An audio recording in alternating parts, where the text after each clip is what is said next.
has the role of like rebuttaling all of the what yeah, all of the other people. But there's a whole reply speaker in here. So is the third speaker just not supposed to rebuttal, because then the reply speaker won't have anything to talk about? Okay. I think really you're not very sure about the speaker roles, are you? I suppose. Okay, it's fine, clearly. If you have any doubt, just text me personally because I think you might need more than a workshop to fix your doubts. Sir, I have a doubt. I'll just listen to Sanvi and then I'll come to you. Sanvi, go ahead. Sir, so actually, ever since I've been giving debates, I've just given 3 minute speeches. So I'm not exactly sure how I'll be able to do a 7 minute speech. So could you please give us tips on the time management? Okay, Sani, when I shifted from conventional debates of these 3-4 minutes to APD, I was also like 7 minute speeches, 25 minutes per time. Isn't that like too short? How will I be able to cover up? But the thing is, once you get into the APD format, once you get into the APD mindset, you realize 7 minutes is actually such a short period of time for what you can say on one topic. Because see, there are so will it be compulsory to switch on cameras? I don't think so. It will be compulsory to switch on your cameras. Okay, Sanvi. So if you have Sanvi, which role do you play? PM, DPM, or bit? So in my team, I'll be playing the PM role. Okay, so personally, I'm a PM as well, and as a PM, you have so much thing to do that to end your speech before 7 minutes is only done when you do not understand the motion, when you do not understand the topic.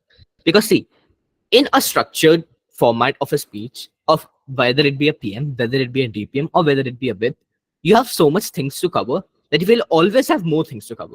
For example, in a PM speech, you can go about asking what this debate is about, then characterization, then framing, then contextualization. After that, you go on to stakeholder analysis, then you go on to flag posting your constructives, your arguments, just naming them arguments are known as flag posting, simple.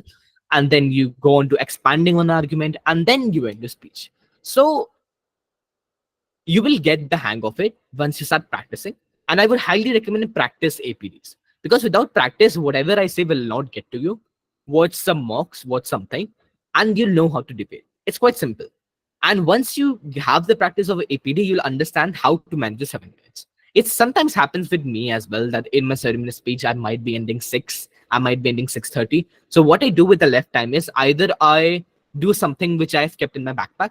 I usually keep stakeholder analysis with benefits in the back of my. I do not give that to my DPM. I only give it to him/her when I have covered definitely full of my speech. So if I have time left, I either do something, do one section of topics which I've left for me, or I just repeat my speech. Repeat my speech as in I'll just go panel. I've concluded my speech. No, do not say that. Uh, just end your speech right there where you have stopped your constructives and go panel. Now I will just give you a quick summary of what I've said before, right? And then just give a quick summary of what arguments they presented and why they're true. So that can actually be very helpful to you because it's not only repeating, but repeat it in a way whether it sounds like you're giving a different perspective to it. So that summarizes the case for you. That summarizes your case for the adjudicator. So that makes it more simpler and easier to judge. So if you're running less on time, just do that. Just know how to extend your time. Very simple. Could you please re-explain the role of the third speaker? I have been completely confused about the role of the third speaker. I'll just do the speaker roles once again, and Kreli would be very happy about it. Himadri, go ahead, ask. How does one know what role they have to take on? You just said that you always go with the first speaker or the prime minister. How do you decide that? And what are the capabilities that you need to have? Or is it just about the procedure, the procedural information that you have about a speaker role? So that's a question. Um. Okay, so what speaker role you should do? See, I went the PM as consequentially. When I got into APDs, it was like, okay, it said we have debate in 5 days. This is the new format. What do you want to do about it? I was like, who's the first speaker? I'll just take that. So I just took the PM. So see, knowing what speaker role to take might be your personal choice. For example, you might like being PM. I like being PM because PM has a job which I quite connect with. It's of forecasting the debate of how the debate will go, how you're giving definitions, how the motion is framed. And then you do that not only for you, you do that for the entirety of the debate and for your team. Whereas the DPM is a person who is very logical. He knows what mistakes my PM has made, what were the mistakes which he has left, what were the arguments which he has set up, and what were the mistakes in it. So I need to cover it up. And then the whip are the people who are comparative, because a whip needs to be comparative. It's like, this is the case which has been set up, this is the case which has been set up, my case is better, my case is better. Why? Because this. So every role requires a different skill set and you need to develop it. So it's more open to personality or more personal choice which role you want to take, and you build from there, right? Okay. Somebody asked reminder POIs. I'll just cover that and then I'll come to speaker roles.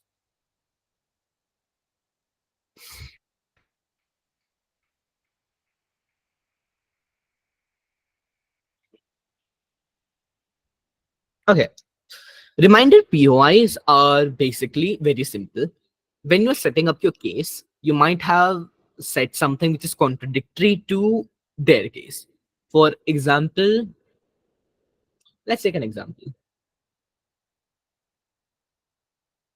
I was doing this with the previous class and it's quite a good of a motion. Motion 3. Okay. This house prefers a world where people do not feel the emotion of pride. Right. And in this motion, I got two arguments. One was pride, one was against the motion that pride needs to be there because it is a motivating factor. Why is it a motivating factor? Because when people do not feel their self-worth, when they do not connect with their work, they do not do work. Hence pride, when people are feeling more fulfilled, more self-engaged, more happy about their work, more happy about themselves, they're more likely to work. Hence it's a dismotivating factor. Next, the four came up and they said ki, no, pride is a bad emotion, it should not be there. Why? Because it leads to a successive god complex where individual pain is more, because it sets up an expectation of a person which is quite high, and if one does not fulfill that, it leads to a cycle of Sisyphus, where people are not able to fulfill their own ambitions and then they're empty inside, which is the consequence of pride. Very simple. So now what will be a reminder POI is that I'm saying ki, when people are more prideful, they feel empty. Now, here the person has said ki, no, people are more motivated. So I can simply say, okay, speaker, this is what you're saying, but I think the when a person is prideful, he becomes empty because of the Sisyphean cycle he's stuck in. What do you have to say about it? Please engage. So you basically just give them ki, this is a contradiction. Can you engage with it? And they will engage with it. So basically, you just set up a contradiction for them and say, please engage. So now they have to talk about it. Now they have to say, ki, no, I disagree with you. Why do I disagree with you? This. So reminder POIs are the weakest kind of POIs. It's basically, speaker, please engage with this topic. Do not do that. You can do way more stuff with the POIs. I personally feel that if you want to give, is it compulsory for speakers to speak 7 minutes or they can finish speech earlier as well? Yeah, they can finish their speech earlier as well. But then again, you will be given marks according to your speech. San, we have one more question. How do we introduce ourselves to the panel like the debate, like in the debates I've usually done? Okay. Uh, Introductions are not usually that formal in APDs. How we usually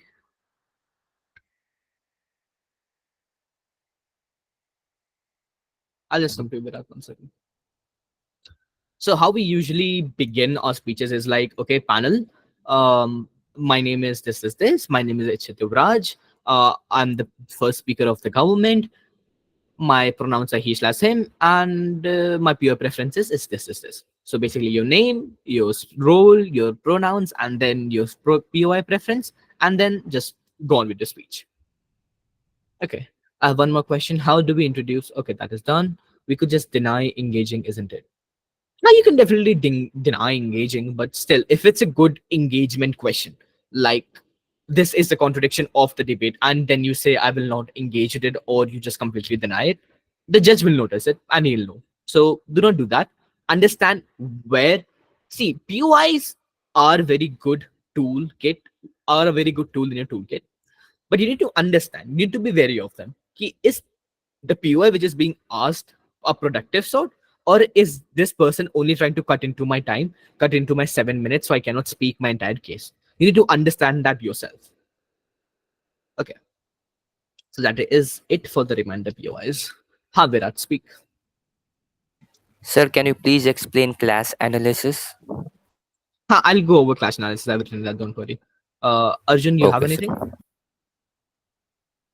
Yeah, so like uh, I mostly introduce myself later in the speech. So like, is that okay? Like No, after. do not do that. See, I'll tell you why. What you're stuck in is the conventional form of debating. Ki panel, this, ki you start with the quote, you start with the flowery line, and then you go ahead. Ki, okay, I'm for the motion, I'm against the motion. Do not. In APDs, it's very clear cut what is happening on this situation, which speaker you are, if you're against and if you're not. Do not do that. Just straight cut into the chop. Just start with your motion, start with your debate, and it's simple as that. You do not really need to worry about it. So you do not need to know that I'm against the motion, I'm standing against. No, everybody knows you're against the motion, you're speaking against the motion. So you do not need to do that formalities of conventional debating in APTs. That really cuts into your time. Hi, I'll just ask. Yes, so I wanted to ask, like, you were going to keep a mock debate for us to be, like, introduced a little bit to the format and how, like, a debate looks, APD looks. So, We will weren't you be doing able that? to get a mock for you because there's a HPD going on, Heritage Parliamentary Debate. So all the people of Delhi circuit are quite busy. But if you want to watch a mock debate, you can search it on YouTube. You'll find it very easily. And if you have any doubts, just ask me. Okay, why were they doing this?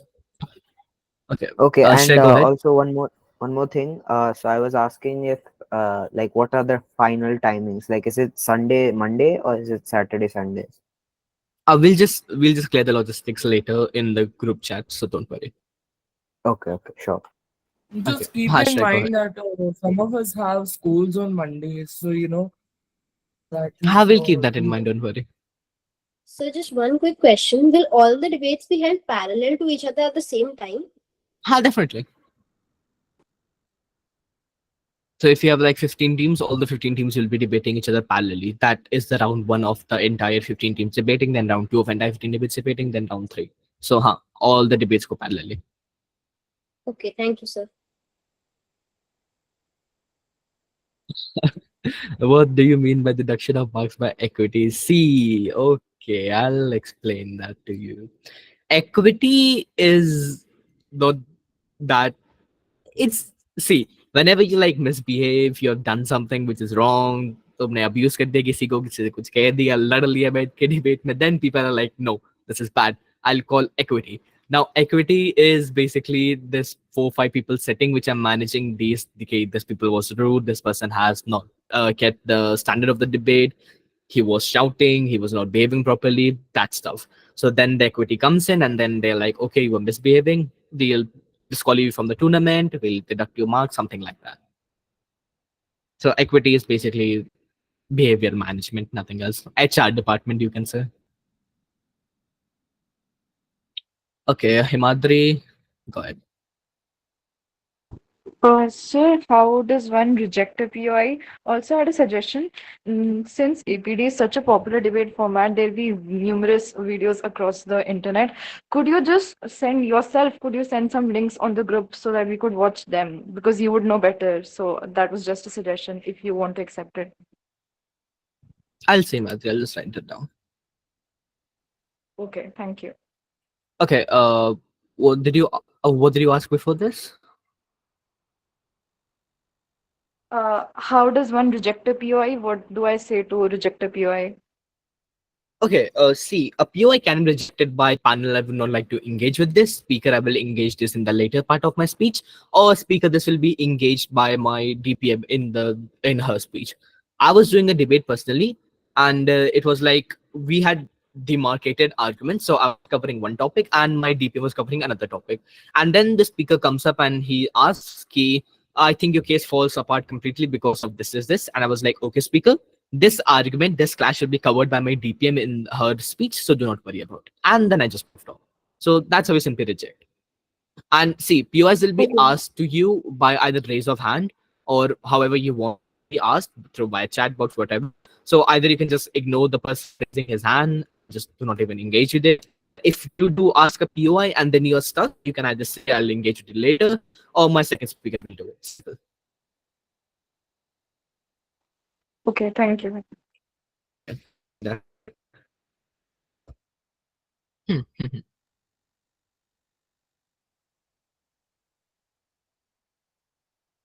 Excuse me, sir. Hi, should I go ahead? Yes, sir. So, can you like explain the rebuttals right now, or are we getting there? Okay, I'll think begin with okay, I'll just enter in notes later, everybody. So you can either lower your hand or just keep it open. I'll just Uh, go in with the speaker roles and then I'll come to your rebuttals and POIs. yes, sir. By the way, I have a question regarding Mhm. POIs. Um,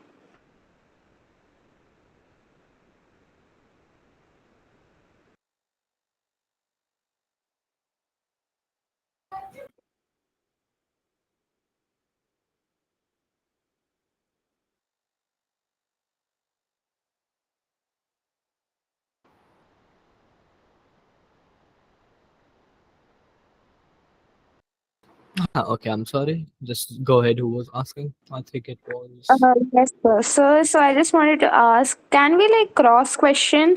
Like, for example, I asked a POI and the person who I asked the question to answered, but I'm still not, but I still find some like, dismantles between in their question. Like, I find some doubts in them. So I question their answer again. Am I allowed to do that? You can ask a different POI in which you can cross question them, but cross questioning as a thing is not there in EPDs. So you cannot like panel, I'm not satisfied with the answer, can I cross question? You can raise a different POI and then that will be entertained differently. Okay. Okay. I'll just go over the speaker roles. Just give me 5 minutes, ladies and gentlemen. Okay. See, first of all comes your PM and hello. What their job is. As a personal simp of the PM role, I'll tell you what the job is. We'll pick up the motion and I'll tell you how I would have gone about it. What one good exercise we did with the batch one was they wanted to discuss arguments. So we picked up a motion and then they gave arguments. So we'll do it here as well. Okay. Here, let's take this motion. This house can PM's POI be answered by the deputy? No. The POI is asked to the specific speaker and will only be answered by the speaker which the POI is asked to. So no, nothing like that. This house prefers a world where people do not feel the emotion of pride. Okay. Now, in this case, we'll become the government, and I'll tell you how my thought process would be for every other role. First comes your PM. Now, what is the PM's job? The PM's job is to define the motion, set up the case, and present arguments. What do we mean by that? I'll go. If there any PM on the call, just write down how I'm going about my speech. That's usually my structure. It will be helpful to you. First of all, in your 25-minute prep time which you get, what do you need to do as a team? As a team, when you get a motion, this house prefers a world where people do not feel the emotion of pride. You need to ask what the debate about. This is a very important question of every debate. I'll tell you why. Because see, whenever a debate happens, there's this amount of things which we're talking about. The thing is, this amount of things people agree upon. This is the actual part that we disagree upon. And here is the debate which is happening. For example, this house prefers a motion where people do not feel emotion of pride. Here we are agreeing that yes, emotions are good, feeling emotion is good. Right. Here what we're disagreeing with is should the emotion of pride be existed in our society? Right.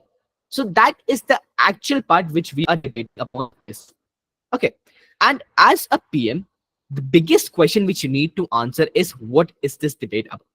Even in my speech, I begin the panel. First of all, we need to understand what is this debate about. And then I said this debate is about whether people should feel the emotion of pride or not. And when you are clear with what is this debate about. If it's important, I think it's always important to ask, why is this debate happening? For example, what is the importance of the debate? Here we can see that the simply we are debating upon this motion. Why we're debating upon this motion? Because the emotion of pride, which either is a very big emotion in human beings, it can make people feel either worthy of themselves, unworthy. So why is this emotion needed or not? And why is this debate happening? Because of course pride is a very important emotion. It helps people, and it does, uh, to somewhat extent, it can either motivate people or demotivate people. Now, every debate happens because of one thing, which is called actor incentive. Actor incentive are the stakeholder benefits or how the stakeholders are affected. So, what is the job of the PM? The PM will come. He will discuss in his team. Ki this is the debate which is happening. What is the debate about? And okay, before the PM, I'll just say what as a team we need to do. See, you have 25 minutes, so just demark it. For example, with my team, I say 5 minutes we do research, 10 minutes we discuss, and 10 minutes we write. Right, in this 10 minute of discussion, your team needs to first of all come to the same common ground. Ki what are we debating about? And then common discussion should happen about the arguments which you will take in your debate. Right. Simple. Now, arguments also need to be demarcated. How they will be demarcated, I'll go upon it. So, in a mock model of this, what would I have done? As a PM, I would have come up. My first job has been, what is this debate about? I will go panel. This debate is about ki emotions are good, but the thing is, should people feel the emotion of pride? Now, when I've said this, why this debate is happening is usually not that important. That is usually for internal discussion. But the next important thing is to say, what does it mean to feel? What does it mean, the emotion of pride? Now, why is definitions important? Okay, in the previous class, when we were discussing this motion, we had two arguments. One was pride is a motivating factor, and the other was pride is God complex. Now you see, we are debating upon pride. But when the government talked about pride, they talk about it how they frame it in a negative aspect. But when the opposition comes up, they frame it in a positive aspect. That is the job of the PM and the LO. That is to set the debate, to say what are we debating or to say which is the frame we are debating about. Here comes your characterization, contextualization, and framing. Now I'll just go upon it very simply. Characterization, contextualization is the first step in which you give the context. For example, I say, as the government, I say ki pride is an emotion which is negative in aspect. It makes people blind, it makes people ambitious, and their ambition leads to their maybe their fulfillment of goals, which in turn can lead to a successive God complex. And this feeling of the God complex leads to people looking down on each other, making pride in whole aspect a negative aspect for the entire society. Right. Now, when I've done that, I have contextualized pride as an emotion which is negative in aspect. Right. And then, Arden, go ahead. I had a question in this. For example, we raise an. For example, I am the prime minister, and I raise a point that people who feel pride are generally very successful and have earned it. It generates a level of understanding and a level of differentiation between the people who do not work for things and the people who do work for things. Okay, So, will it be all right for this point to be in there? See, as the PM, this would not be very beneficial to you. Why? Because here we are saying this house prefers a world where people do not feel the emotion of pride. And what you are saying is pride in a positive aspect. See, in any debate which will happen, there are topics which are not existing in black and white, they're existing on a gray scale, right? Your job is to say no, things might exist on a gray scale, but this is black and this is white. So as the government, when I come up, I say pride is a bad emotion because in all, what am I proving here? In all, I need to prove that people should not feel the emotion of pride. So if I say any aspect of pride which is good, that will cut into my favor, that will come into my disadvantage. This is a good example which you can say as the LO, because here I'm trying to frame the whole entire debate with pride being a bad emotion. But when you say no, pride is an emotion that makes people feel self-worthy, which makes people motivated, and people who feel pride are usually more successful. Now that is the reason to feel what? To feel pride. And you can use that in your LO speech. That is the context, that is the contrast which we are setting up. PM will say pride is bad in terms, and LO will say pride is good, right? That is the framing, that is the contextualization which is done by the PM and the LO. You need to set the debate in a way that favors you. Because here your entirety of your case is to say why people should not feel emotion. Why should people not feel pride? So that's how you will do it. Simply. Ishan, we go ahead. Sir, actually, I wanted to ask, like, as a whip, if we have to weigh the arguments between the opposition, our side, government side, then we'll have to even provide some numerical statistics in order to, completely prove a point. But if, like, we are, getting the points of the opponent right at the time of the debate, then how exactly in between the debate we are going to search for the statistics? Where will we get the time I'll for cover that? this. This is quite an important topic, numerical statistics, which I'll cover right now. Afterwards. Okay. So this is how the PM and the LO's job is happening. So I have asked why is this what is this debate about? Then I go on to set up the world, give characterization, give framing. After that, I move on to doing what? Stakeholder analysis. Stakeholders are actors basically. Just imagine them very easily. People who will be affected by your debate. Like this topic, if it happens, if it does not happen, who will be affected? Once you get this effectiveness wala part down, you will know the stakeholders. For example, the stakeholders of this house prefers a world where people do not feel emotion or pride will be who? Will be people and will be society. See, breaking down stakeholders is according to you. Because in this motion, I can either break down stakeholders by age. I can say it will be people of young age, kids, old age, and adulthood. Or I can break down the motion how which I will prefer, which will be individuals versus society at large. That means people at individual level and society at large. So what I mean to say by this is when this emotion of pride is removed or not felt, what will happen? Will the emotion of pride will be better when people will the individuals be better off when emotion of pride is not there, and how will society be better off? And that covers your identification of burdens. See, the easiest identification of burden is what? Is to analyze the actor incentive or the actor benefit. Meaning to say, how your actors will be benefited in your paradigm. Because see, you say panel, understand this, these are the stakeholders of my debate. For example, these the individual and the society at large are the stakeholders of my debate. So now what is the burden of your debate? The burden of your debate will be how are these actors, these stakeholders better in your paradigm rather than the opposition's paradigm? I will say, yes, panel, these individuals and the society will be better off in my paradigm. Why will they be better off in my paradigms? Because of my three arguments, which I'm going to list, which will basically be what are the benefits which I'm giving to the stakeholders. That is the crux of debating to understand. That is the crux of identification of burdens to understand. Everybody is clear with this. I'll just go to you at the three. Anybody has any doubt? Excuse me, sir. Ashra. Sir, I'm sorry, but I'm a little with stakeholders. Okay, I'll cover your stakeholders. I can, don't worry. Other three. Yes, sir.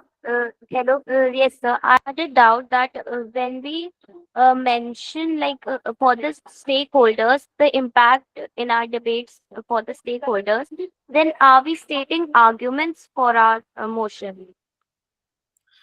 Okay. See, impact on stakeholder can be your argument in itself. You can say panel or no. It's actually wrong. See, once you're giving an argument, you need to say ki what will this argument have an impact on my stakeholders. I'll cover that by an example. Don't worry. I said this house prefers a world where people do not feel the emotion of pride. Here I say, people should not feel the emotion of pride. Why? Because they get a successive God complex, and this God complex actually leads to pain. Why does it lead to pain? It leads to pain because people have an ambition which they want to fulfill, and it's an ambition which is outgrowing themselves day by day because this feeling pride is actually leaving people hollow at heart because now they're just ambitious way beyond humans should be. So it leads to people either being less Or when people are stuck in the loop of pride, they start looking down on other people, and when they look down on other people, they do not listen. For example, a doctor. Imagine a doctor who's too prideful. He will not listen to all the nurses are saying, all the panel of doctors are saying. He will carry out a surgery according to his own will. And when this happens, when a person becomes so prideful and is so god complex that he's not taking the opinions of others, as a doctor, when he carries out a surgery without the opinion of others, he's actually risking lives of other people.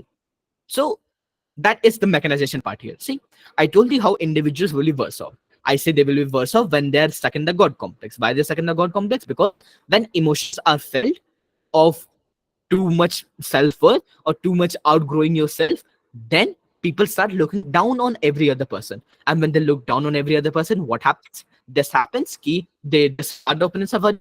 Why is this bad? This is bad because when people don't listen to each other, they make mistakes. And why these mistakes is bad? Because this can lead to a society of downward spiral.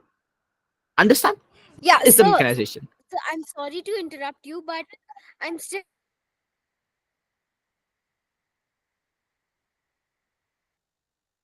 You can just type in your question in the chat.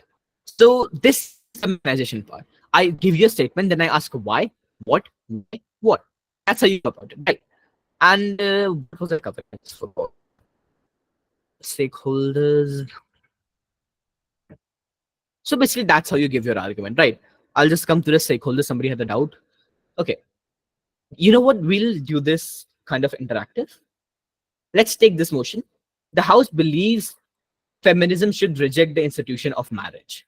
I'll give you 2 minutes. After that, I want you guys to first of all tell me what this motion is about. Then afterwards, we'll do stakeholders. So think about stakeholders and think about what this. Okay, just let's do stakeholders. Just let's keep it short. Whoever knows the stakeholders of this debate, just raise your hands and we'll ask. I'll give you 2 minutes to think about it. The House believes feminism should reject the institution of marriage.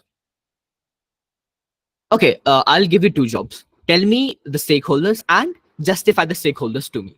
You say this are the stakeholders. Tell me why. Okay, Shreya, go ahead.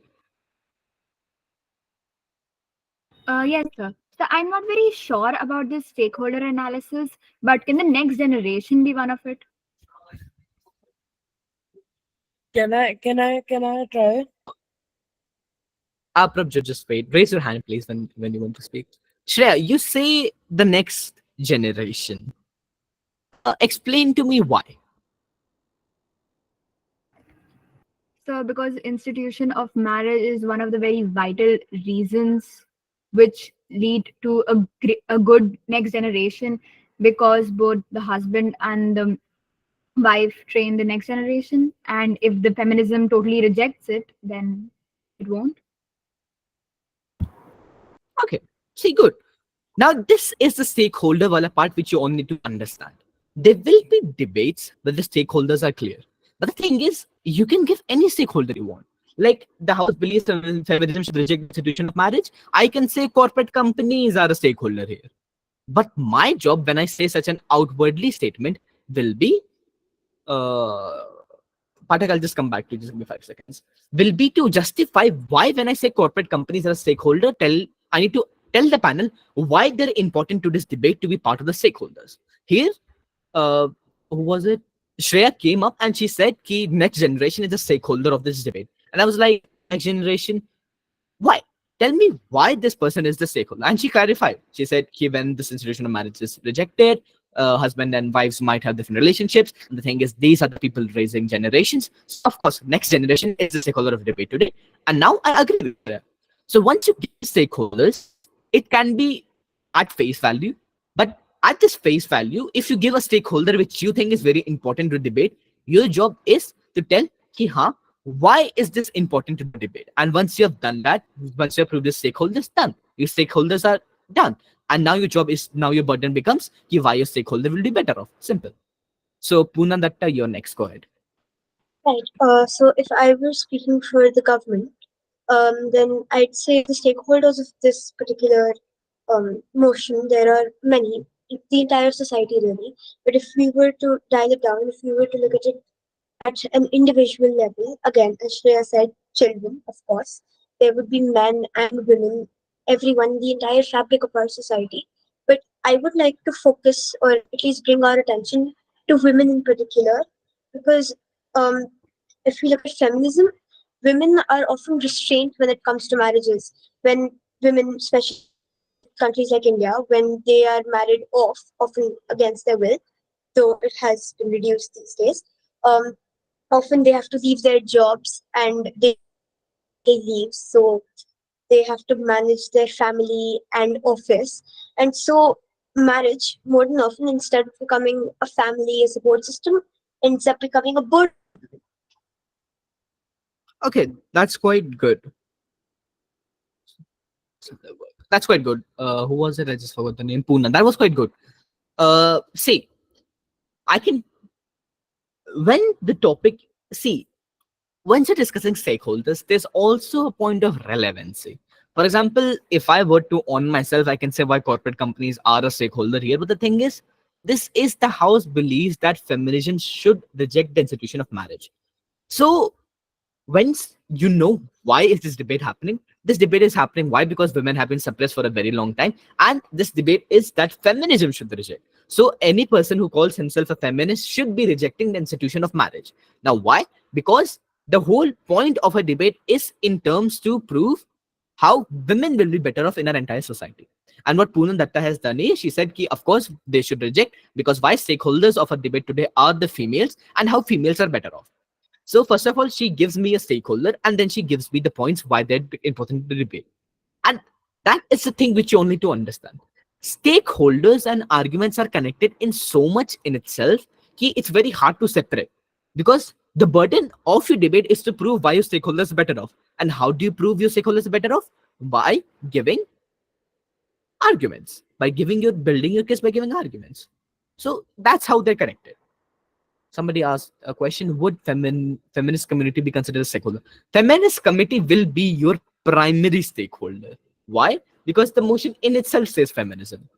So this is a stakeholder which will give, and I will not even ask you why, because it is relevant to the debate. And that's a thing which you only to understand. In a motion, there will be stakeholders which are at face value important. For example, if you come up and say feminism should reject institutional marriage, and you say society, I will not question why society is important to our debate. I will not question why feminism should reject the institution of marriage. I will not question any of that. Because that is the default which is important in the debate. Right. I'll just come back one second.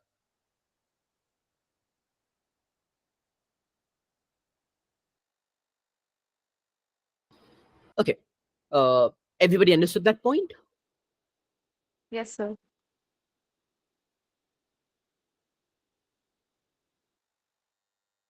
Shamil, go ahead. Excuse me, sir. Hi, Shreya. Yes, sir. Sir, going back to my doubt, I understood what you said, but I'm still having a bit of confusion in stakeholders. Can you give me the definition so I can understand it better? See, stakeholders. Are you good in economics, Shreya? Do you know a little bit of economics, Seven there? Yes, sir. So they are like related to finance. No, they're not related to finance. I was related to finance. Wait. See, in a corporate company, there's something known as stakeholders. Now, what are stakeholders? These are the people who have a share in the company. And when the company is affected, when the company either gets a profit or either they get a loss, stakeholders are affected because they have their financial assets locked up in the company. There might be a stakeholder which has 25% of the company, there might be a stakeholder which has 50% of the company. So now understand, if the company falls, who will be affected more? The 50% stakeholder, right? Because he has 50% of his assets, of the company's assets with him, so of course he will be affected. That is simply the model which I'm telling here. Just replace the company with the motion and the stakeholders with the people. When I say the house believes that feminism should reject the institution of marriage, here stakeholders are the people which will be affected if this thing happens or if this happens now. Imagine people having stake, having their cut off, having their share in this motion. Who will be the people who will be having shares in this motion? As people said, next generation, feminist community, and females at large, and society at large. Right. So these are the people who will be affected, who will have an incentive to influence this motion or to be influenced by this motion. That is how you understand stakeholders and stakeholders simply. People who will be affected. And when I talk about percentage, that will be a bigger burden. Because if a company is falling, I can Abhinit, it's fine. Abhinit, wait, we'll discuss the time reason Pari. Okay. So once the company falls, the 50% person who's holding the stakeholder will be affected, right? So staying in debate, I will say in this debate, the most important stakeholder debate is the females at large. Because the entirety mindset of feminism is what to get the females better off. And when the rejection of marriage is done as an institution, then females are affected the most, or we need to prove that females will be better off. So that is the thing which we are debating about, and that is why females are the stakeholders which will be the biggest. Basically, that's how you decide stakeholders, and that's how you go about stakeholders. Is that Does that clear up things, Shreya? Yes, sir. Thank you so much. Okay. Aaron, go just present your stakeholder, and then we'll move on to the next topic. Yeah, I feel like the stakeholders here that will be You got muted. are I got muted. I'm sorry. The people who might be affected a lot are marriage counselors and divorce lawyers. Because if feminism rejects the institution of marriage, the jobs for family for divorce lawyers and marriage counselors, they will go way down, and their Okay, requirement okay, will be way less. Aaron, I got it. I got the point you're trying to present here, but this does not prove your burden. What was the burden which we had taken up? The burden we had taken up was in which paradigm, in which world, in which case the females will be better off, right?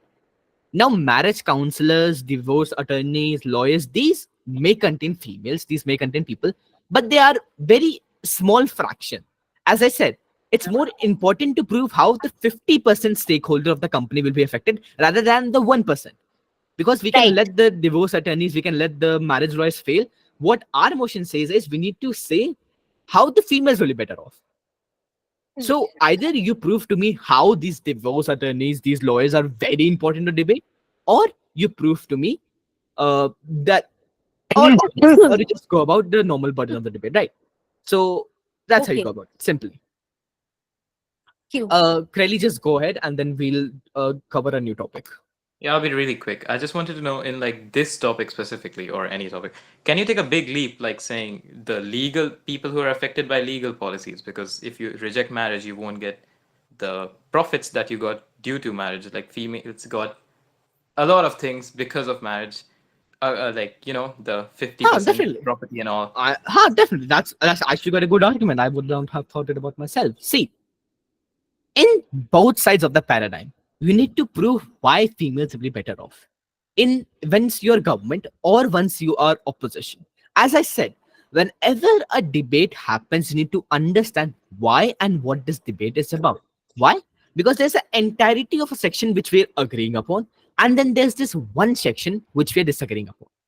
This section we are agreeing that half feminism is good, half females should be supported in our society. But the thing is, rejection of the institution of marriage, will this have the females in our society better off or worse off? Because if it's worse off, then we need to say no. If marriages happen in our society, females are better off. That's why, as the opposition leader, as the opposition speaker, I say females, a feminism movement should not reject the institution of marriage rather than accept it or expand upon it. So that's how you go about it. And you can go as far as you want. Uh, as soon as your arguments are relevant and contextualized and well placed and respectful, of course, it's no use to like even question them. Prabjot, just go ahead.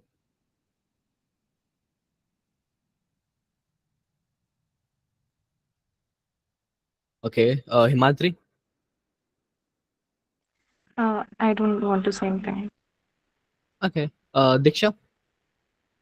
Yes, sir. So I would like to say that if the feminism goes against the like basically if it rejects the institution of marriage, it would eventually end the patriarchy. Like it would provide more freedom to the female population. Like they will be able to choose their own paths, prioritizing their personal and professional growth over societal expectations. Okay. And so that's it. I would like to say. Varandeep, just message me a preference of your timing on my personal WhatsApp number, and we'll discuss the timing in on the WhatsApp group. So, not in the session. Okay, Diksha, See, I'll just cover flag posting constructives here. What you said was flag posting. You said ki yes, when females reject the institution of marriage, they get they basically destroy the patriarchy. Now that is flag posting constructives. Basically, you say what you're trying to prove as a whole, as your argument. What are you trying to prove here? Diksha said, ki what I'm trying to prove here is when females end the institution of marriage, they will end the patriarchy. That is a statement. That is not an argument. And once you start covering the points, ki why and how, when these things happen, for example, when females reject a marriage, they will more free, they will be able to choose on the paths. That's how the patriarchy ends. So that is flag posting constructives, and presenting a constructive is giving the title and what and the mechanization of the entirety of the argument which is trying to prove. So good work, Diksha. Good work. Thank you. Okay, so now we have covered enough of the PM. Now we'll just move on to whip DPM. See, DPM's job is mostly about you can understand extending of extension. Second speakers of APD will have their impact. See, PM is the most stiff job which you can have. Meaning to say, you do not know how the debate is going, what will happen in the debate, because you are setting up the debate. PM has the job of forecasting the debate, of what will happen in the debate, of what will be disagreed upon, of what will the debate look like. DPM or DLO comes when the debate has already begun. Before the DPM government, the PM has spoken and the LO has spoken. And when the LO has spoken, we come to a point where we understand what the case of the opposition is. So now the DPM needs to be quick on his feet and understand this ki, this is my case, this is the case which I'm building, this is the case which my team is building, and this is a case which the LO is building. So the DPM in his speech will rebut. Then after rebutting, he will go on proving his own point, and then he will go upon his own arguments. The connection between the PM and the DPM needs to be quite well, because see, again, PM and the DPM, LO and the DLO are the wall builders. The PM comes and he lays the groundwork of your wall, and now the DPM's job is to say, how can I make this wall more magnificent? Should I build upon it? Should I fix the holes which it has? Should I add one more layer of bricks? Should I increase the length? Should I increase the width? Should I give arguments? Should I reconstruct? Should I rebuild? That is the job of the DPM. He needs to be adaptive, he needs to be flexible, and understand how the debate is going and what the case which the PM has set up lacks, or if the PM has done a good job, what can I add to the entirety of the case to make it stronger. Understand that there's a difference between a case and an argument. A case is the umbrella, then comes your argument. For example, in this, your case is feminist rejecting the institution of marriage makes the females better off. That is the entirety of your case. Going inside it, making women more free, legal rights, something about it, that are your arguments. Your case is a thing which you prove. Your arguments are the things which are the statements which are proving your case. That's how you go about the DPN. Very simple job. Not very simple job. It's quite difficult once you get into it, because you can be stuck repeating your PM's argument. You can be stuck not having any arguments to repeat. So, you need to have a good synergy. What me and my DPM usually do, we sometimes maybe demarcate arguments. These are two arguments which a case will stand on. I will speak one argument and she will speak the second. Or we can do what? We can say, okay, I'll give both the arguments, but I will not build. You need to reflush all the arguments you have given. Every argument, every statement you speak will have a why, how, and impact. So this why, how, and impact needs to be understood by the DPA. He needs to understand that on this statement, my speaker has spoken why, he has spoken how, but he hasn't given the impact. So I will do what? I will give the impact.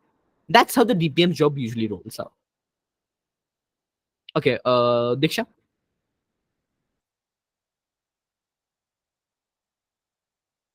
Kreli? Sorry, May I sir. repeat? Actually, I forgot No. to lower down my hand. It's fine, Diksha.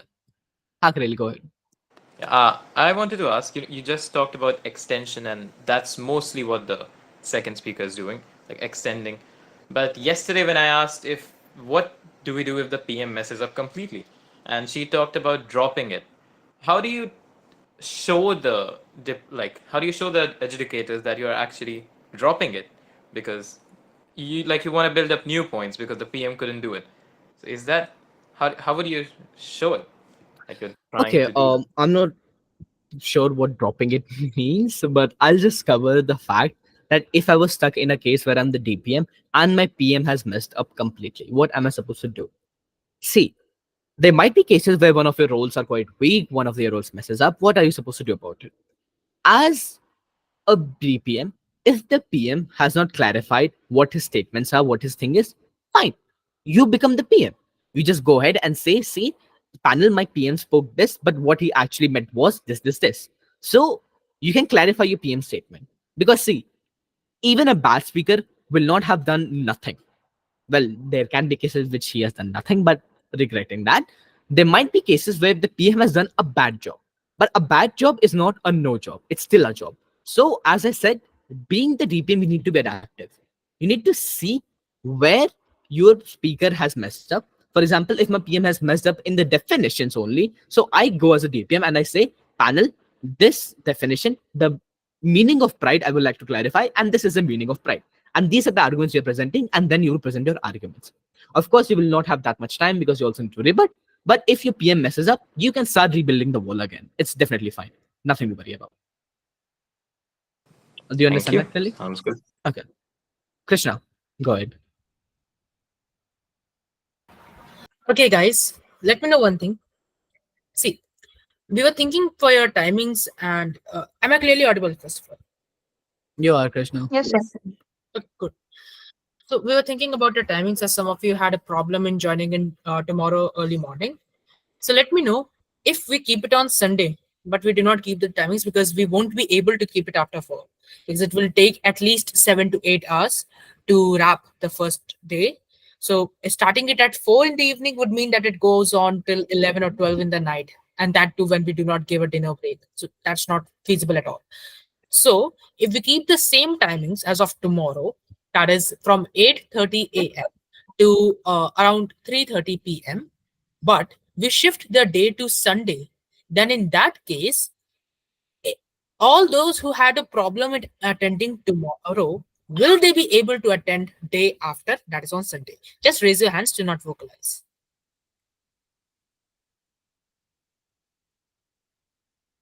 And if someone did not understand what I meant to say, just in that case, you can unmute and tell me, because raise hands for the. Could you please tell what we have to raise the hand for? Okay, see. Yes. The thing is, all right, everyone, lower down your hands. Let's start from this. Is there anyone in this meeting who has a problem in attending tomorrow's competition according to the timings that were told to you? Raise your hands.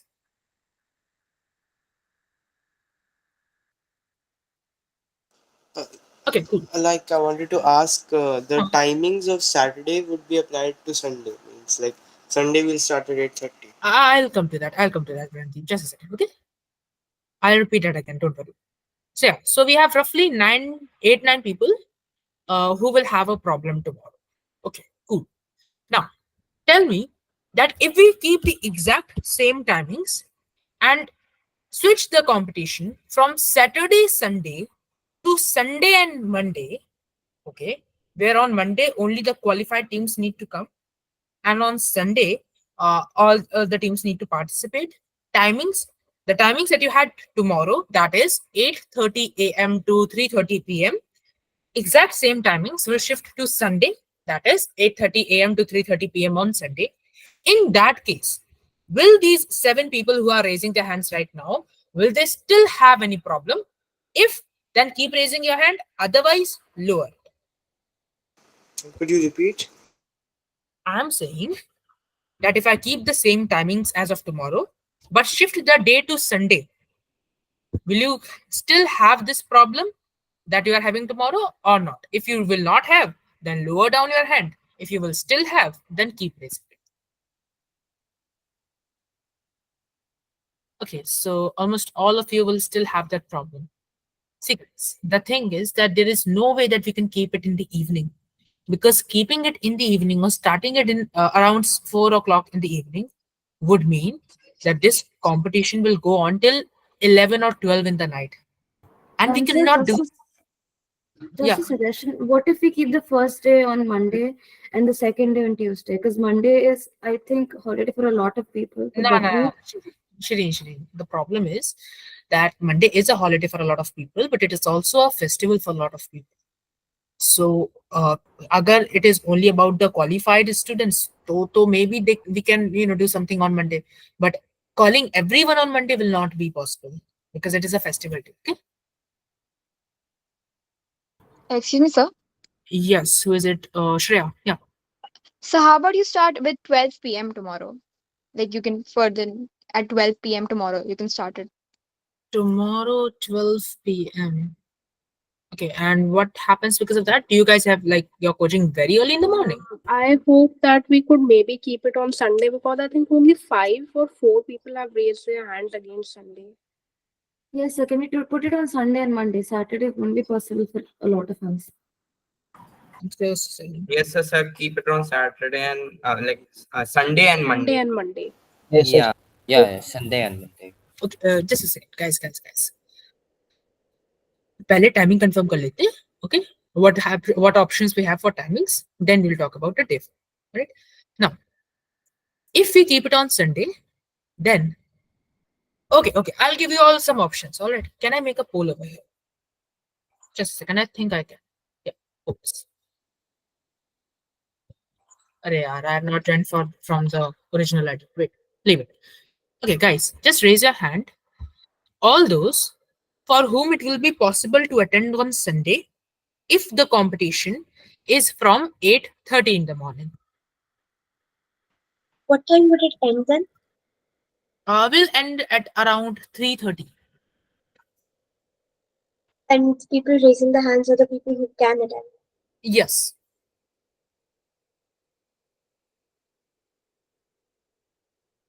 Okay, so only 12 of you will be able to do that? All right. Okay, so just lower down your hand, everyone. I'm not from the original ID, so I will not be able to do so. I don't have host controls, right? Richard, are you here? Any Yeah, okay, that's okay. Right. Okay. Hitarth, Himadri, and Pooja, you guys can lower down your hands if you don't have to speak anything, or else you can speak.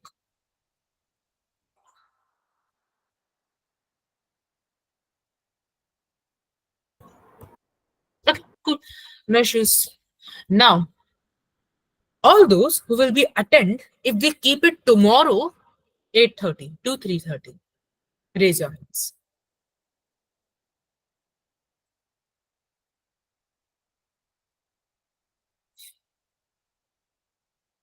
Excuse Could you me. please What are repeat? we? Yeah, what are we raising our hands for? Okay, so if any one of all those of you who will be able to take part if we keep the competition tomorrow, that is Saturday and Sunday, and timing for Saturday will be 8:30 to 3:30.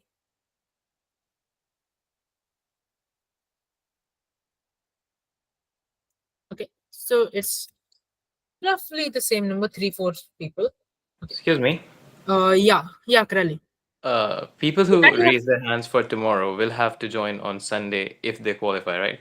Like till 3:30. Sorry, come again. People who raise their hand Mhm. to attend tomorrow will have to attend on Sunday as well, right? Not everyone. I mean, the Those. people who qualify, yeah. Yeah, But still. exactly. Same timing?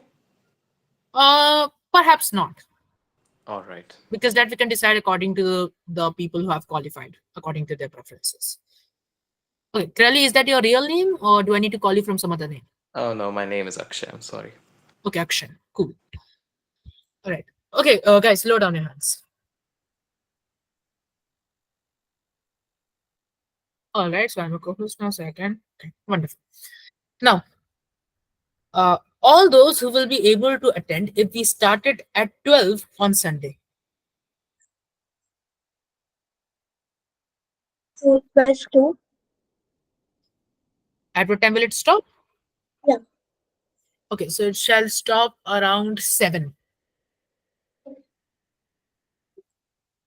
We have created a poll on WhatsApp for the senior batch 1, but because you guys were here, so it would be more convenient for us to discuss the things away. Okay. This. Okay. So only 6 of you. So in that case, I think the best one would be to do it on Sunday. But even if we are doing it on Saturday, so it does not change the things a lot. Okay. Till now, there are several people who haven't raised their hands in any time. So what is the issue? Do you don't want to do it at all, or is none of the timings comfortable for you guys? Raise your So the hands. issue, I'll issue ask. is that like a lot of people have coaching classes that last till like afternoon at least on Saturday and Sunday. There's longer coaching classes then. Yeah, but till what time do they last? 4 p.m. Like No, it 4 won't. p.m. Yes. 3:30, 3:30. 3:30 if like It's 3:30, so we can join by 4. Nah, guys, see, 4 won't be possible at all because, as so I told like you guys, three Can we around 3 keep it p.m. if from it's eleven? Can we keep it from 3? even 3, 3 p.m. see, even 3 won't be possible because, see, it will take at least 7 8 hours. Okay, and जब आप 3 बजे रखते हो, so some other problems arise. Why? Because see, in the morning, we don't need to give you a lot of break, but when you keep it in at such a time, जब आप 3 o'clock पे start करते हो, then you also need to give an evening break, and more importantly, you also need to give a dinner break. तो वहां पे आपका breaks का ही अराउंड 1.5 hours add on हो जाता है. So if we are starting it at 3, then it will go on for like 11 11 11. o'clock with the Ah, breaks. Like yeah, 11 11:30. So that is not something that we can do for as a competition. Like had it been something personal that we were doing with a few of you guys, we could have done that easily. But at like a professional level, we cannot do that, right? we can just ask if people are fine. Like one day adjusting till Okay, so I'll ask. Who all are fine if we keep it tomorrow, 3 o'clock to 11? 3 to 11.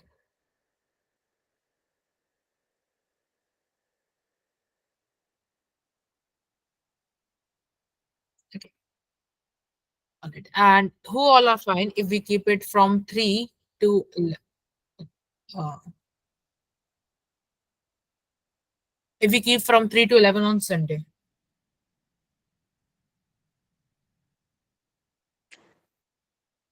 Okay, 10. Sunday, that does not change the things. The number remains less only. Okay.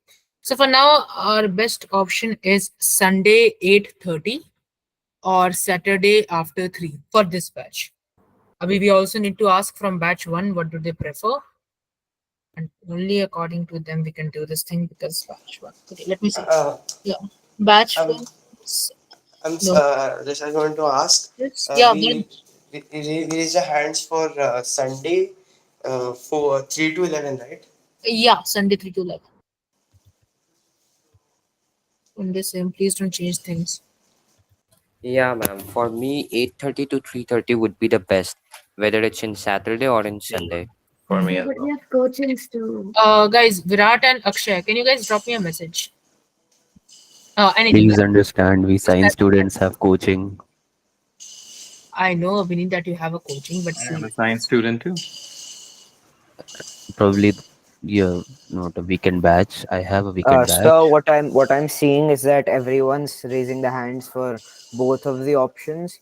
So why not like just leave things how they are? Sunday and Monday, 8:30 to 3:30. Why change anything at all? Yeah, I Because mean, we're no. not. I was Because saying, we're how not. about like guys, many. stop discussing amongst yourself. If you I want think to say that's enough, anything, Patrick. You just cut into so much time. It's 11, and we haven't even covered most of the topics.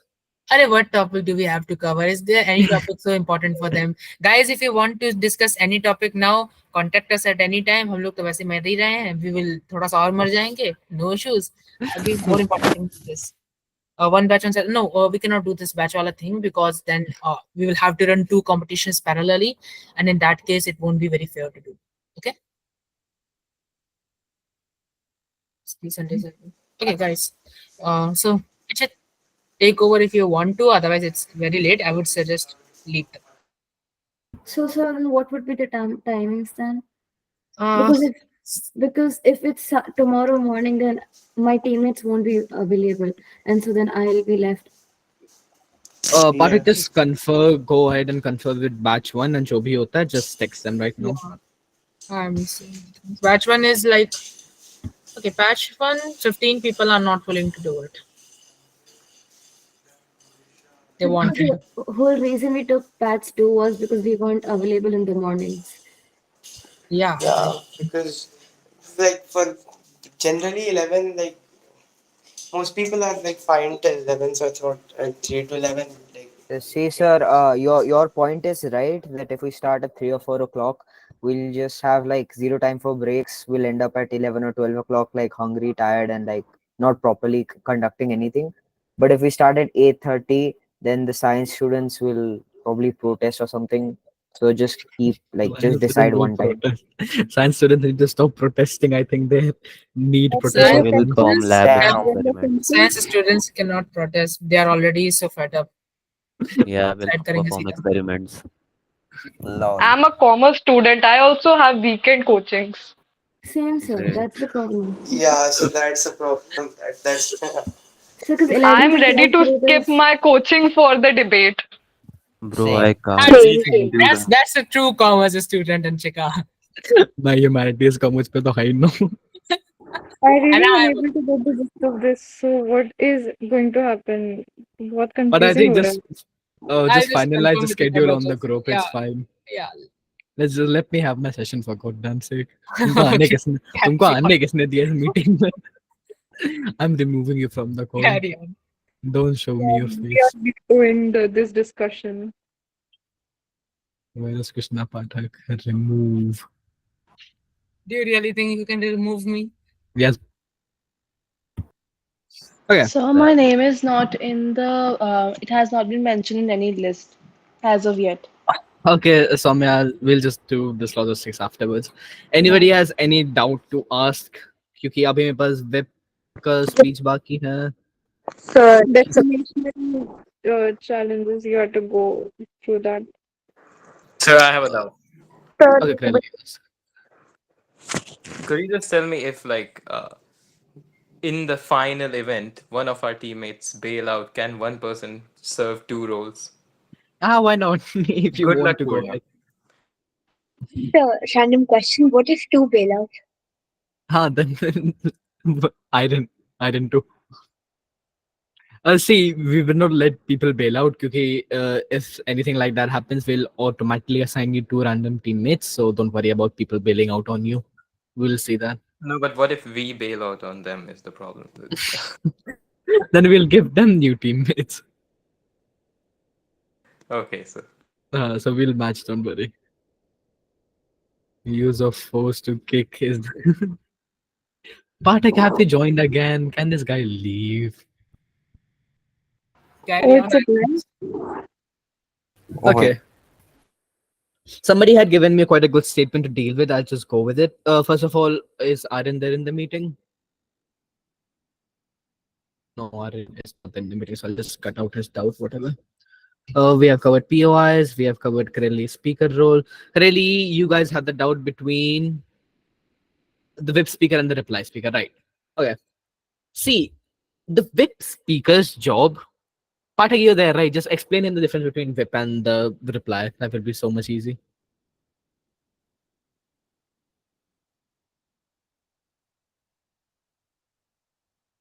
Oh, has he left? Okay, he has left. Whatever. Okay. See, the job of the VIP comes in to basically comparing. Comparing in what sense? Comparing the cases which have been built. For example, there was a thing which somebody asked the metrics of comparing. If I go by that, it will be way better for you guys. How do you compare cases?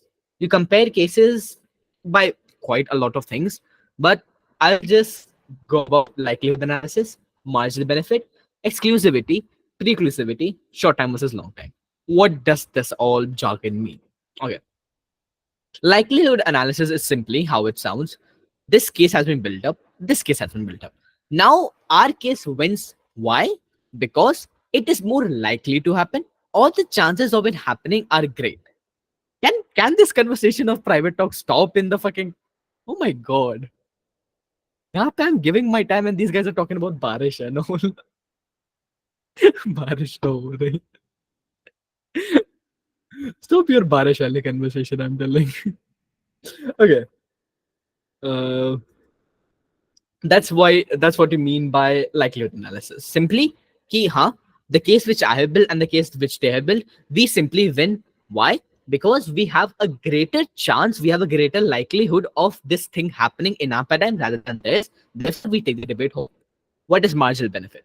Marginal benefit, very simple. See, you cannot build a case that is very bulletproof or concrete. There might be a motion which you have given where you're asked to defend people, and it might be like in your paradigm 10 people die, but the thing is in the opposition's paradigm, if you're able to prove that 100 people are dying, then that makes your paradigm better. See, this comes into rebutting as well. Rebutting, debating POIs, what most novices have an idea is it's about proving a thing false or true. But no, the thing is, debating as a whole art exists on a spectrum. What I mean to say is, when a person rebuts, his main mindset becomes key, whatever statement this person has given, I'll prove it false. No, that is not the burden which you have. Imagine this as a spectrum. This is strong and this is weak. When an argument is set up, it is right here, right? And then I rebut. And when I rebut, the argument comes here. And that is rebuttaling done. I do not want to prove his statement false. I just need to show how much importance this person has shown, how much better his statement is. It's actually not, it's actually less. And that is where debating, that is where rebutting, you need to look at it from a spectrum of things. I do not need to prove my case is the best case in the entire world. If you can do that, great, go ahead and do that. But if you cannot, all you need to do is in the scale of righteousness, whether it be morality, practicality, whatever, my case lies here, their case lies here. Our case is marginally better, and that's why we win on the benefit of marginal benefit, and therefore we take the debate home. That's how you give rebuttals. That's how you focus on POIs. That's how you go about debating in general, right? Okay, what is exclusivity is quite a good debate, quite a good point, and all this job need to be done by the web. Likelihood analysis, marginal benefit, exclusivity, pre-exclusivity, short time versus long time, all this need to be covered by the web. That is how you become comparative by covering all this. Exclusivity is the best thing which you need to really show, because whenever exclusivity is not shown by their web speaker, I usually call it out. Panel, their web speaker hasn't given any exclusive benefits, which really shows how their case which they're building is very weak. What are exclusive benefits as it sounds? These benefits are the benefits which will only exist when when the things happen, when the case which you are promoting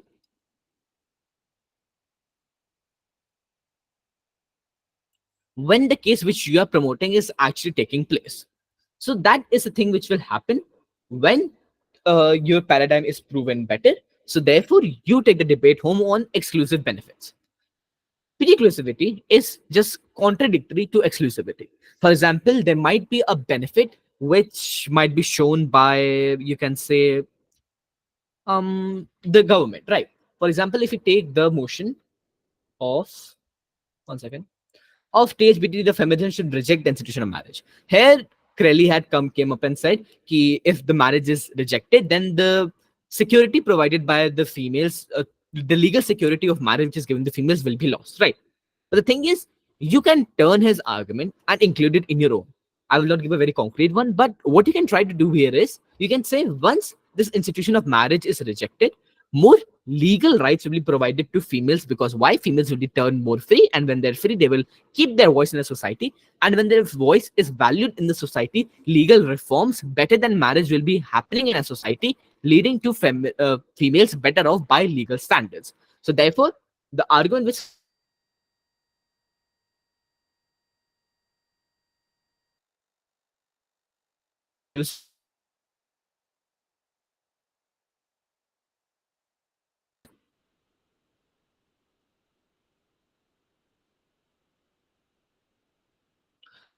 so you basically try to show what arguments they're giving is basically the argument which is included in our. So this benefit is already in our paradigm. So whatever their benefit is doesn't really stand true.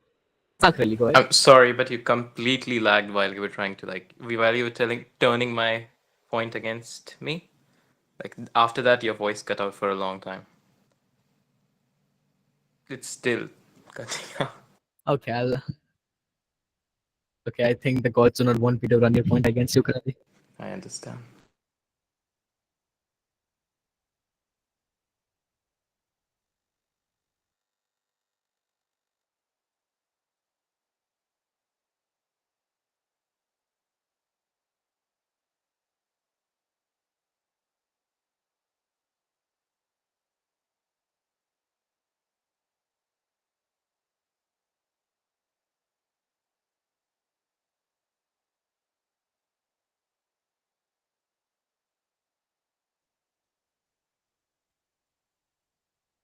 Okay, I switched connections again.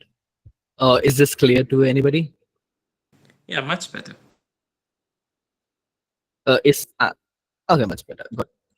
Okay, so okay, we'll just cover what Crowley was trying to do there, or what Crowley's argument was.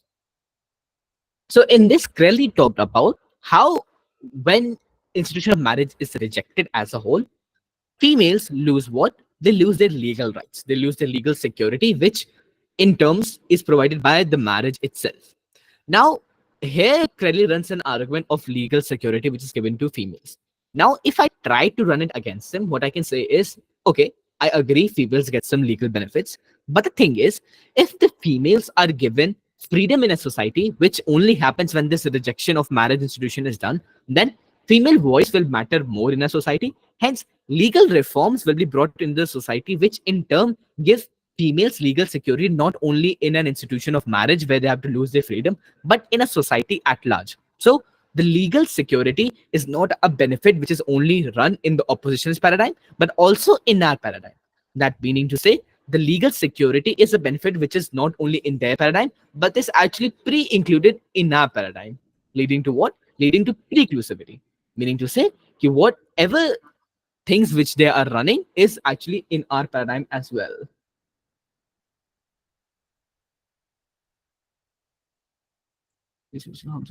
Okay, no, preclusivity is not that. Okay. That's how you basically run it against. Preclusivity is something different. Do not go about it. You can leave whenever you want. कोई doubt नहीं तो चले जाओ. I can run this class till 1 a.m. Sir, excuse me, sir. हाँ, sure. Sir, please rebuttals वाला बता दो. I'll cover rebuttals just now. Don't wait. So, okay, preclusivity is simply that whenever the opponents try to show their benefit, you just say no. Harms in your paradigm come before your benefits, and these harms are more harmful than the benefit you're trying to show. Simple statement, just think about it. Short time versus long time is very simple. It's basically how they might be better off in the short term, but your paradigm will be better in the long term. Hence, you take the debate home on the long term. Basically, that simple. Okay, we'll just go about rebuttals and POIs. Okay, see, POIs and rebuttals have one main difference. POIs need to be a question, and rebuttals are a whole dismantling of the case. Example, if I set up a case and you want to rebut it, you will not ask me a question. You can definitely ask me a question which will be a step towards rebutting it, but you need to understand that POI is asking a question. For example, if someone is going about a speech, we can go into Crowley's argument again. He goes about legal security, something, something, and I can just ask, okay, you say females are provided more better legal security in their in this marriage wall institution, but what about the freedom they're losing? Is that beneficial to the females at large? That is a question mark statement which I give to Crowley. He answers that it is fine.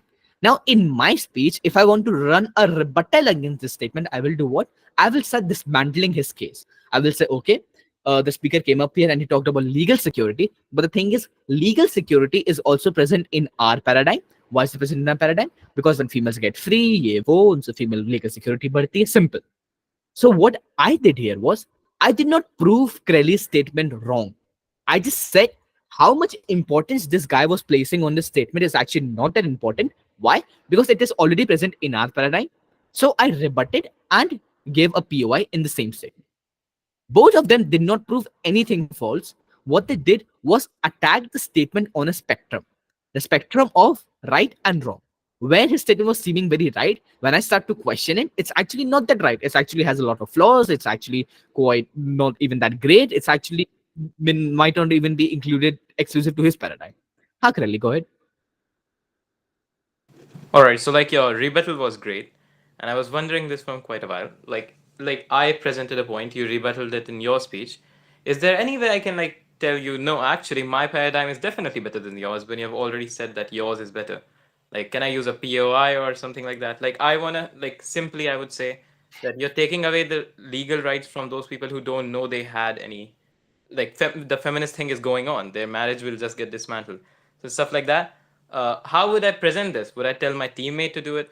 Like, is there any way I can tell you that you are wrong at rebuttaling that or something in this debate?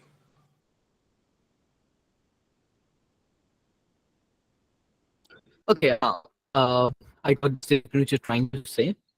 You're saying if I have given a rebuttal, how do you go on and defend it, right? Yeah, basically. Okay. So see, defending a point is very nuanced. You need to be quite adaptive about it. Because see, if I attack your legal security wala point and you start defending it, then you lose your time on building up a new point. Whenever you build a case, you give it pillars. You do not give it one pillar which it stands upon, because one pillar can be broken down very easily. You give it three, four pillars. So even if I attack your legal security point, you would have given any other point which still keeps your case standing. But the thing is, if you are making your case stand on the legal security wala point, then you need to go ahead and defend it, because it's the major pillar of your statement. Then you need to go ahead and defend it. Now, how will you defend it? When a POI is asked, you definitely have the full right to answer it. Okay. But if you are rebutted, then you do not have any option. What your option is to tell your teammate, ki, haan, this guy has rebutted me here, and you need to go ahead and answer that. Ki, what is he saying is actually just exaggerating the problem, but he's not seeing the benefits which it has. Right. Now, this is a job which should be intrinsically done by your teammates. You don't even need to say, because the arguments which you will be giving will be part of your case. And when your case is attacked, your teammate's job is to go ahead and defend it, or go ahead and give a new point, or go ahead and tell that the attack was quite useless, or the attack was just exaggerating the problem. Do you understand, Akali? Yeah, I understand, but can I like use a POI? Like, you're saying I'm wrong, but how are you, like, you're not giving any points to say I'm wrong? Is it like, can I use a POI to defend it in If any way? see, if I'm rebutting it in my speech, then you can definitely go ahead and ask, panel, I have a question. Then you go ahead. Speaker is trying to say that I'm wrong, but the speaker has provided no mechanization how I am actually wrong. Simple. That is a true thing. If I say Sounds good. you're wrong, I don't need to say that you're wrong. I need to show how you are wrong. And that is a thing which will only happen if I give a mechanization. And if the mechanization is lacking, I would suggest do not even raise a POI. Raise it in your speech. Because once you set up this statement कि the speaker has given no mechanization, you actually remind it कि oh भाई मैं तो mechanization दी नहीं, now I will give mech कि how is he wrong. But if you raise that in your own speech, the speaker said I was wrong here, but the speaker did not provided any mech and built his case in castles in the air. Now I will say how I was right and how even his rebuttal was wrong. That is better. That's how you need to be adaptive. You need to know what question will I ask and what consequences will it have, and will this consequences be beneficial to me or not. Because saying this guy hasn't given a mechanization gives the speaker the time to give mechanization. Do you understand, Kelly? Yeah, sounds good. Easy. Okay, from here, just had the doubt of numerical statistics, which I want to take up. See, whenever we give examples, APDs do not value examples that much. For example, if we are talking about feminist wala topic, you can give statistics, but the thing is, in any debate, statistics do not win you debates. The thing is, debate is about convincing.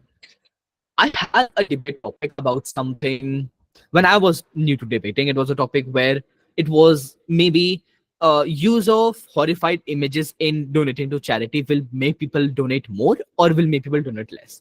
So it was, will projection of brutality will make people donate more or donate less. I was very logical. I was like, I'll just research, I'll bring up scientific evidence, and I'll just throw it on their faces, and scientific evidence is irrefutable. I did not even qualify for the debate. Why did that qualify? Because my whole entire speech was just giving facts. Facts don't win debates. They can be helpful. Whenever you give a fact, you need to show a trend. When I say कि हाँ, if you show brutal images to people, people will donate more. I need to go ahead and prove it. I need to say, huh, humans are built in a way where they cannot see the misery of others. Hence, when they're shown pictures of misery, it's actually a guilt trip that happens inside the person, which makes him 10 times more likely to donate than any other person. Hence, my statistics have proven, hence, scientific research has also proven that people who are shown brutal images will donate more. I did not give you the statement, I gave you a trend. That's how you go about giving examples, and that's how you go about numeral statistics. And in APD's numeral statistics, I haven't heard any numeral statistics in my entirety of APD debating life. I don't know why. So, they're not that much value because you only have 25 minutes and the topics are quite nuanced. Excuse me, sir. Anshika? Yeah. So I just had a small doubt that like when we are introducing ourselves to the panel, can we like specify the maximum number of POIs we would be taking? You can do that, but you can just say the time which you'll be taking. Because see, people can just be raising their hands and you can only take how many POIs you want. So I would not recommend you saying how many POIs you will take because it can differentiate, right? If you have your speech left, you're like, I want to take one more POI, but I said I will only take two. So people are giving more POIs. Just do not set a number of POIs, just let them ask the POIs because they will not interrupt you in between. They will either do a raise of hand, or if you want them to vocalize, then they will vocalize. So you can just ignore them. You can ignore the raise of hands. So do not limit yourself, but only take the number of POIs which you are comfortable with. Simple as that. Okay, sir. Okay. We did this, we did this. Somebody had a question about what does it mean that actors are not inherently rational, they're irrational, but you can counter irrationality by irrationality. Okay. That is a very nuanced statement which I wrote myself. I'll tell you why. Okay, do you guys know Last of Us? The game? Anybody? Yes. Yes. Okay, so there was a motion about that considered to that game. It was basically in a world where a virus has spread and the only cure is to the only cure or the vaccine can be developed while killing your child or giving him to surgery, giving him whatever. Will you give your child or not? The choice is yours. So this is an actor motion where you're thinking from the eyes of a parent. If a world was ending and the only saving of that world was my child's death, would I sacrifice my child or not? Now, here, the simplest argument which your opposition can run of no, this actor, this parent would not send his child, even if the world dies in hell. Why? Because parents have an irrational love for their children, and whatever happens, they cannot give whatever it is to whatever value he places on his child will be way greater than whatever value he places on the world. Even though it might be irrational, my parent is a parent, is a human being, and human beings are inherently irrational in love. Right? That is a good statement, and that is a good line, and that is a good case. But the thing is, I can counter this case not by any logical statement. I can just say, okay, panel, I might agree with this person here, but the thing is, parents might be irrational, but they have a feeling as a human being too. So even though they might not send their child or sacrifice their child by their irrationality, the thing is, if the parent cares about the world, he will have an irrational thing to sacrifice whatever he has to save the world. Because finally, to understand that even if his child survives in a world that is already destroyed. So the parent, being a parent, will have an irrational feeling of protectiveness for the entire world and for all the kids that exist in this world. Hence, he will be more likely to sacrifice his child in order to save all the children that exist of other parents, and he will be more likely to sacrifice his child because to make the world a better place for everybody who lives in it, and leaving his child as what? As a savior of the society. So that is the irrational feeling which he will have. So to say that it will be only irrational in obsessive sense is wrong, but it will also be irrational in the sense of fulfilling your own duty as a human being. Simple as that. So that's how you can counter irrationality with irrationality. Joel was pretty irrational. Joel Could was you pretty read the irrational. text as well, by the way? Joel could never Huh. sacrifice Elle simply because he had already lost a daughter before, and he blamed himself for it. This is literature analysis. I'll do I'll do that someday else. And we can use reply speeches to advantage. Rebuttal thing I was talking about, they didn't really give any mechanical support. Of course. You can definitely do that in your rebuttal speech. If you see a hole in their wall, you're like, okay, panel, and of course you can. This will be very great for the government speaker because you're the last speaker and they cannot do anything about it. You can just go whole ham. The panel they gave arguments, but their mechanization was missing. Panel did not even give arguments, but I'll be generous here and consider their invalid statements as arguments which lacked completely mech. So you can do whatever you want in a reply speech. Of course, that will be beneficial. And actually, that is the thing which you do in reply speech because your whole case has been already been built. So like, what's even the use? You can leave Isn't that really Gaurav if you aggressive and want. I'm indecent? just taking doubts. Hi, What Madhuri. you just said sounded very aggressive and indecent. Also, that sounded very logically inconsistent. Attacking the speaker personally or doing things like those. So, are we supposed I to do know. that? I'm very If you scared want, because you're going to if ban you me. if you want, Himadri, you can do that. We do that so much. I have my DPM and she's so aggressive for no reason. Whenever she starts a rebuttaling, she goes, okay, panel, now I will start rebuttaling their arguments, which I did not have, but I'll be very generous and consider their arguments and then move on. It happened to me as well. I was in this APD debate. I started APD debate quite early. And these were like college level debaters, and I was like in grade 9th or something. This guy comes up and says, okay, panel, now I will be moving my case forward, but we'll also be targeting their case, which these people did not build because I don't even think we have adult debaters here. These are kindergarten debaters, and we genuinely appreciate their cuteness of arguments. And he just carried on. We were like, Did that okay. did that help you win? I No, would that have did not left help the me, room. man. We just stood there and it was like, बात तो सही कर रहा है, adult तो नहीं हम लोग. This one time, Can we say Puneet that? wrote all my points down on a sheet and tore it in front of me. He did that in front of the panel. So yeah, it happens. See, I could have definitely called equity on that guy, but the thing was, it's fine. In APDs, this type of informality usually goes, so don't worry about it. Unless and until the speaker hasn't disrespected you personally, you do not need to worry about it. These things go key. The speaker did not give any arguments. That's fine. Until and unless the speaker does not disrespect you, you can be chill about it. It's college level I debating. mean, It's if quite we give informal. reasons to support our claims, then we are very much justified to do what we're doing, right? Definitely. Okay. All right, I have But one last doubt. Really. Okay, all of these rules and stuff we just like read about, like first speaker, second speaker, third speaker, are those rules strict rules for those exact speakers, or is it just a method to help them? Like if you do not follow the rules, the judge will not give you the points or something like that. Like, See, the are those PM strict and rules? DPM can maybe vary, but the thing is, the whip cannot add a new argument to the statement. So automatically, to have a team which is good, these rules automatically apply. If you want a team that wins, these rules you will have to follow in any case. But the rule is the whip cannot give a new argument, and you cannot give new arguments in reply speeches. So, Yeah, those were the rules I was talking. Is there any like more rules that are like fixed rules you cannot break them? no, not much. Only the whip one and the Only the replies. whip one. Reply one. Okay. Excuse me, sir. This is Shreya. Asha? Yes, sir. Sir, now can you explain the rebuttals? I really have to go. So, the Did I rebuttal. just not do the rebuttal? Sir, I have a doubt regarding it. Okay, ask your doubt. It's better that way. Yes, sir. Sir, my doubt is that if I get a rebuttal, how am I supposed to project it exactly? Am I supposed to say that, okay, if my opponent, I'm just assuming what my opponent would say. If I say, if my opponent says dash, dash, dash, has this dash, dash, dash impacts, but they have forgotten dash, dash, dash impacts. Can I say that? You can definitely go about it that way.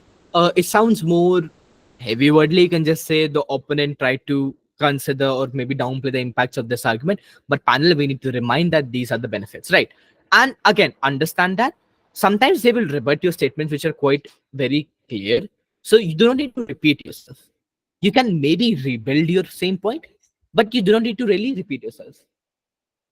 Karra.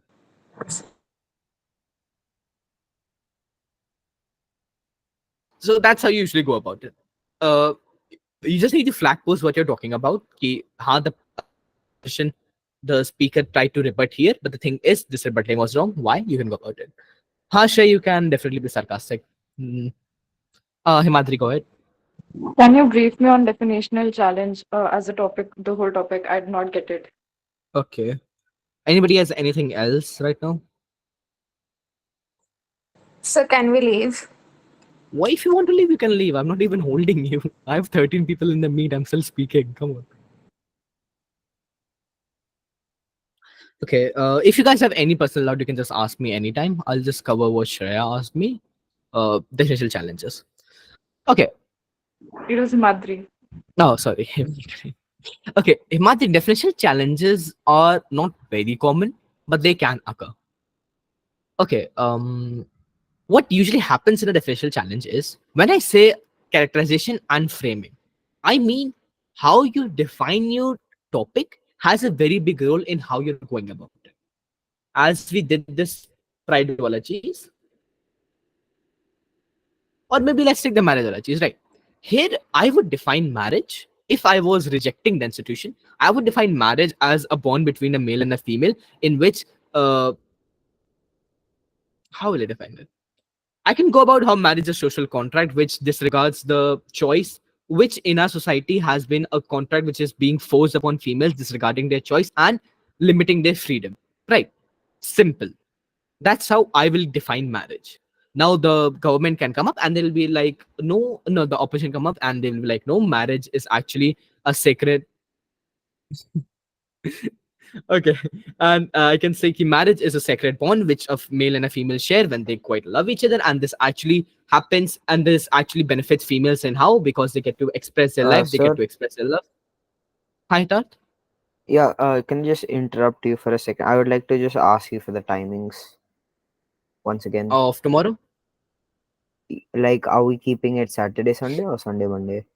I will have to go discuss this with my team, and I think they might have Also sent some regarding messages. that, I think you're the one who's administering this, right? Um, Yes, definitely. You're one of them. I really wish to, express my dissatisfaction over this because we've all paid for the course and we've invested we've invested a high amount of time, and we're all seniors and we're very busy. And this sort of uncertainty right now, the night before the tournament is there. I don't think it's cool. You know what I mean? I don't mean it with any malintention, but it's just very genuine. What's happening is not I, right. I, I understand, Himadri. I would have been too. But again, Himadri, I could have just given you a set timing and said this Saturday, Sunday morning is the timing, I whether know, you but come or not. We could isn't have it done too that. late? I mean, it's one soon, and I think it's very late. Uh, I would agree. It's fine. It goes now, whatever it is. Next time we'll keep that in mind, Himadri. Don't worry. Right, all right, okay. Okay, so what were we discussing? Rejecting the marriage institution, definitional challenges, right?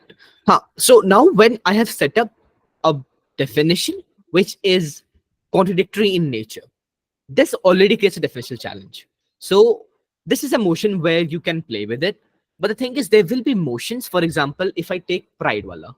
Now, if I define pride as an emotion that is negative and intrinsically makes people hollow, and then I go about building my case, then then the opposition cannot even debate about it, because I've said emotion of pride is an emotion which is an inertly negative emotion. So the opposition will come up and they'll be like, no, panel, we disagree with the definition which the government has given because it's squirreling the debate. Squirreling basically means trying to destroy the debate and trying to make the debate unhealthy or unfair. Because this does makes the debate unfair, because the opposition cannot debate upon pride being a negative emotion. We need to debate upon pride being an emotion which is just an emotion in structure. And I will say it as a positive, I will say it as a negative. So to say pride is an emotion which is intrinsically negative just makes the whole debate wrong and makes the debate unfair. That is the squirrel wala part there. So this is a definitional challenge. If I give a definition of the word which is very, you can say, radical, extremist, you can go out and question it very easily. You can basically say, no, this is not the correct definition of pride, but pride is an emotion which human beings have. It has both negative and positive effects, but here we are going to discuss how the positive outweigh the negatives. Simple as that. That's how you create the different challenges, and that's how you go questioning on debates. And what is truism in this context? Because it has been mentioned in the book or the kit. Okay, I'll just open that. Can you tell me the page number? It is the same. I think it's page. I think it's topic 7. Definitional challenge. No, it's topic 11.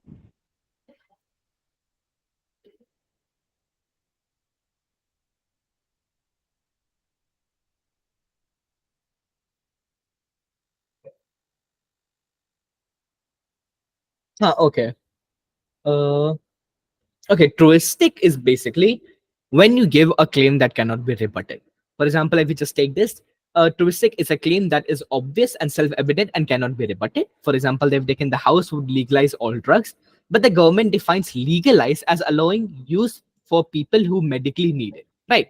So this is a statement which cannot be debated upon, because if you're saying legalizing drugs means people will only use it or who need it, then you cannot debate upon it. It's This is a statement which is automatically true, and this is not even a debatable statement.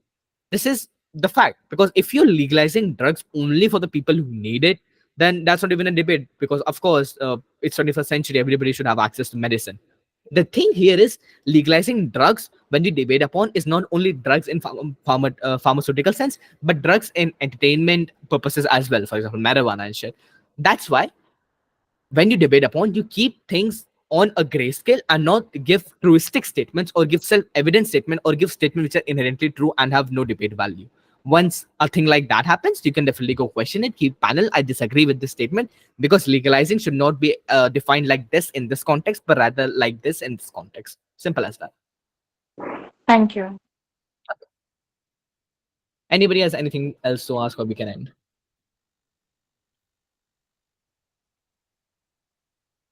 Just the final thing about the education thing, okay?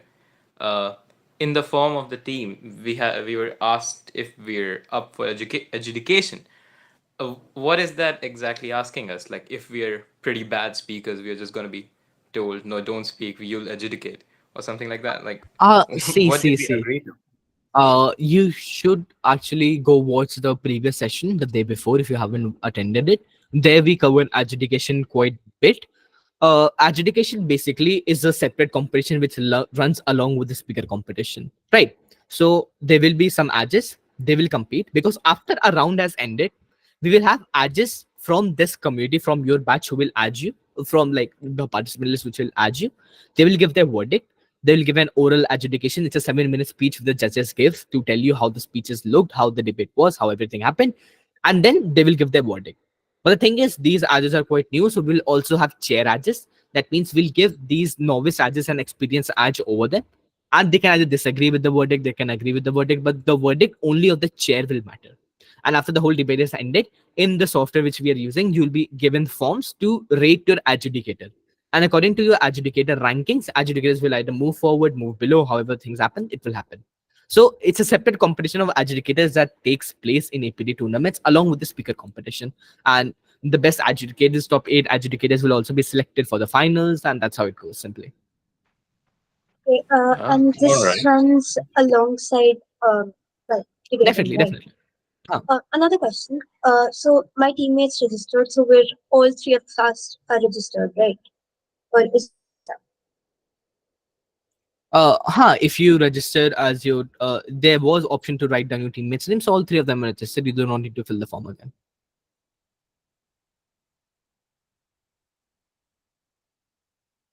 Okay, anybody else? Sir, I had a doubt. In the list that you sent, my name wasn't there in both of the lists. Okay, Prajit, just text me your name and your number, and if you haven't registered, text me that. I will just add you in the list. Okay, sir. Okay. I think that's enough for today's session. We only have like 5 people left. Yeah.